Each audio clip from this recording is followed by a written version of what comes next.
Selamat siang kakak dan semua, terima kasih sudah meluangkan waktu untuk mengikuti sosialisasi yang kami adakan. Kami akan membawa sosialisasi tema yang kami bawa dalam sosialisasi ini adalah sanitasi makanan dan minuman.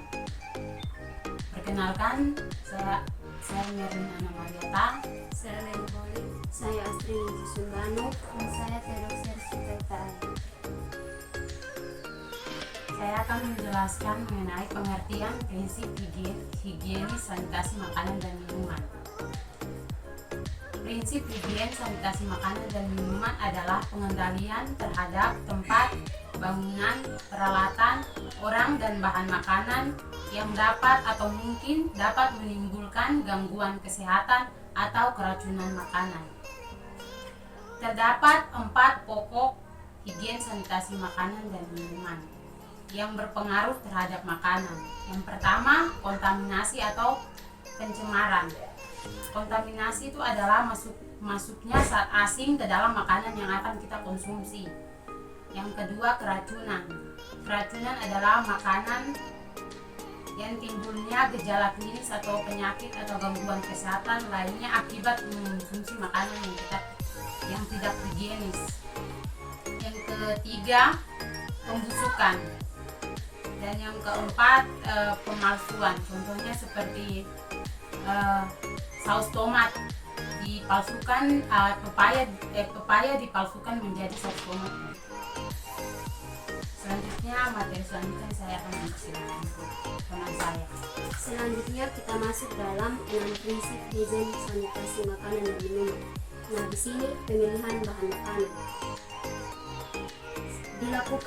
Pemilihan bahan makanan ini dapat dilakukan sebelum pengolahan bahan makanan yang bertujuan untuk dapat menghindari terjadinya keracunan dan mempermudah penanganan dan mempertahankan kualitas bahan makanan. 6 prinsip higienis sanitasi makanan dan minuman. Hal yang harus diperhatikan dalam memilih bahan makanan. Yang pertama, menghindari bahan makanan yang berasal dari sumber yang tidak jelas. Yang kedua, mintalah informasi atau keterangan asal-usul bahan makanan yang akan kita beli. Yang ketiga, kita dapat membeli bahan makanan di tempat penjualan resmi dan yang bermutu. Yang keempat, tidak memilih bahan makanan yang sudah kadaluarsa. Yang kelima, membeli daging dan unggas yang tidak terkontaminasi dengan racun. 6 prinsip higienis sanitasi makanan dan minuman untuk penyimpanan bahan makanan.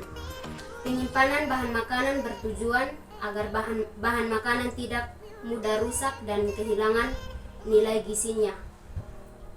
Yang pertama, cara penyimpanan bahan makanan. Bagian A, penyimpanan dapat disimpan di tempat yang sejuk atau yang cooling 10-15 derajat Celcius untuk jenis minuman, buah, dan sayuran.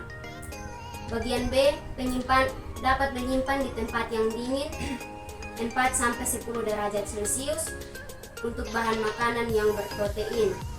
Bagian C, penyimpanan daging sekali 0-4 derajat Celcius untuk bahan yang berprotein dan mudah rusak untuk waktu sampai 24 jam. Selanjutnya akan dijelaskan oleh teman saya. Selanjutnya, cara penyimpanan bahan makanan yang keempat, yaitu penyimpanan beku atau frozen kurang dari 0 derajat Celcius untuk bahan berprotein yang mudah rusak dan untuk waktunya lebih dari 24 jam. Waktu dan suhu penyimpanan. Waktu yaitu lamanya bahan makanan disimpan. Semakin lama bahan makanan disimpan, maka risiko kerusakan akan semakin besar. Dan semakin rendah suhunya makanan, semakin lama bakteri tumbuh sehingga makanan lebih tahan lama. Yang ketiga, syarat-syarat penyimpanan. Penyimpanan bahan makanan harus memenuhi syarat-syarat. Yang pertama, tempat penyimpanan bahan makanan selalu terjaga dari kebersihannya. Yang kedua, penempatannya terpisah dari makanan jadi. Yang ketiga, bahan makanan disimpan sesuai dengan suhu dan kelembapan penyimpanan yang dianjurkan. Bila bahan makanan disimpan di gudang, cara penyimpanannya tidak menempel pada dinding, lantai, dan langit-langit. Bahan makanan disimpan dalam aturan sejenis, disusun dalam rak-rak sedemikian rupa sehingga tidak mengakibatkan rusaknya bahan makanan. Selanjutnya, prinsip higien sanitasi makanan dan minuman yang ke-6, yaitu pengolahan makanan. Pengolahan makanan yaitu proses perubahan bentuk bahan makanan mentah menjadi makanan siap santap. Pengolahan makanan yang baik harus memenuhi standar cara produksi makanan yang baik atau CPMB. Selanjutnya akan dijelaskan oleh teman saya. Selanjutnya dalam pengolahan makanan itu ada 4 komponen penting dalam pengolahan makanan. Itu yang pertama ada bangunan atau fasilitas tempat di mana pengolahan pangan dilakukan.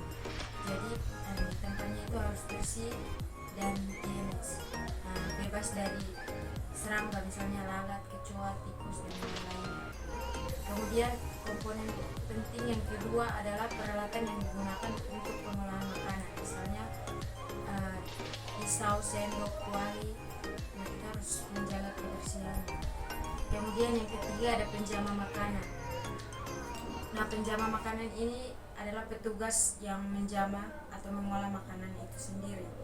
Nah, perlu diketahui bahwa seorang penjama makanan harus memiliki pengetahuan, sikap, dan perilaku tentang higien sanitasi makanan itu sendiri dengan cara sederhana, yaitu menggunakan pelindung seperti celemek, tutup rambut, dan juga masker, serta sarung tangan saat mengolah makanan. Kemudian komponen yang keempat yaitu cara pengolahan pangan dan pengendaliannya. Nah, di sini semua kegiatan pengolahan makanan harus dilakukan dengan cara-cara yang terlindung dari kontak langsung dengan penjama makanan. Misalnya perlindungan kontak langsung dengan makanan matang, digunakan penjepit makanan, kemudian menggunakan sendok atau garpu. Kalau misalnya kita mau menggunakan tangan, pakailah sarung tangan. Mungkin dari saya itu saja. Selanjutnya akan dijelaskan oleh teman. Prinsip yang terakhir yaitu penyediaan makanan. Hal yang harus diperhatikan yaitu ditempatkan dalam wadah masing-masing dan juga harus tertutup. Yang kedua, makanan yang mengandung kadar air tinggi harus dicampur menjelang dihidangkan. Yang ketiga, makanan yang ditempatkan dalam wadah yang sama harus dipisah. Dari materi yang kami sampaikan, apakah mungkin ada pertanyaan dari kakak?